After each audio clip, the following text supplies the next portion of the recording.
is your brain. This is your brain on drugs. It's, Huevos Rancheros. I can tell. Yeah.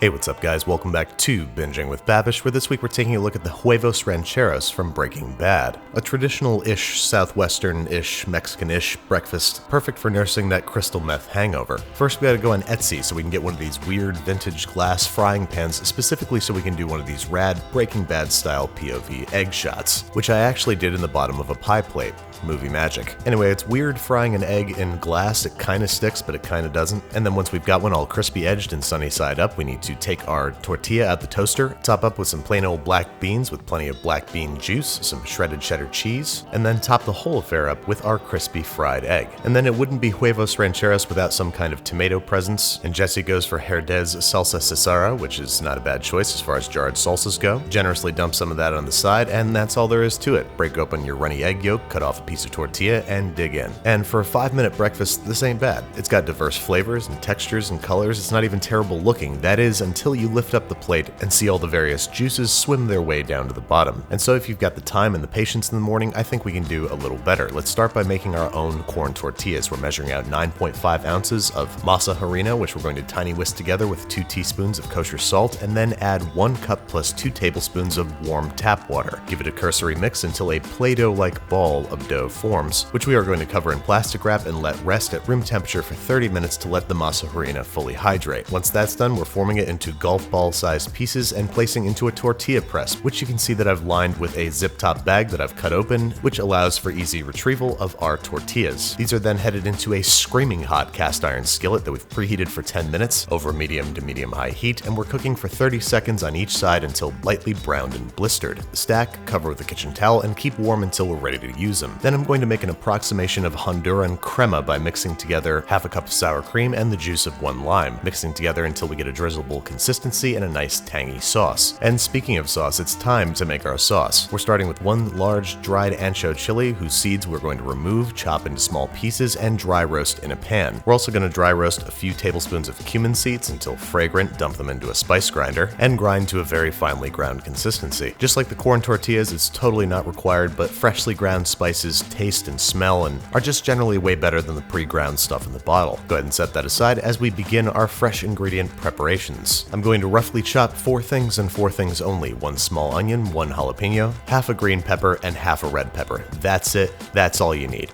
Oh, and of course, 1 clove of garlic, and probably a bunch of other stuff. But let's head over to the stovetop where we are preheating a tablespoon or 2 of vegetable oil in a large saute pan, adding our vegetables and sauteing over medium-high heat until we get some nice color on them, adding our garlic and sauteing for another minute until fragrant, taking care not to burn the garlic as we are dealing with some pretty high heat here, and then I'm going to add 1 chipotle chili and a couple tablespoons of the sauce from a can of chipotle chilies and adobo sauce. Then I'm going to add a tablespoon of our freshly ground cumin, toast all that together before adding a 14-ounce can of fire-roasted crushed tomatoes. You might notice I have a saucepan going over here on the other burner, and that contains half a cup of water with our dried ancho chilies from earlier, which I've been simmering to get them nice and soft. Cook for an additional 10 minutes to really let those flavors get to know each other, taste for seasoning, add kosher salt and freshly ground pepper, and then dump the whole thing into the jar of a blender where we're going to blend it on high speed for about 30 seconds until it is chunky smooth. Set this aside and keep warm while we prepare our final elements. For the beans, we're taking a page out of Gordon Ramsay's book and sauteing the drained beans in a tablespoon or 2 of olive oil over medium-high heat just to up their flavor and texture a little bit before seasoning with kosher salt, freshly ground pepper, the zest of 1 lime, and the juice of half of said lime to make lima beans.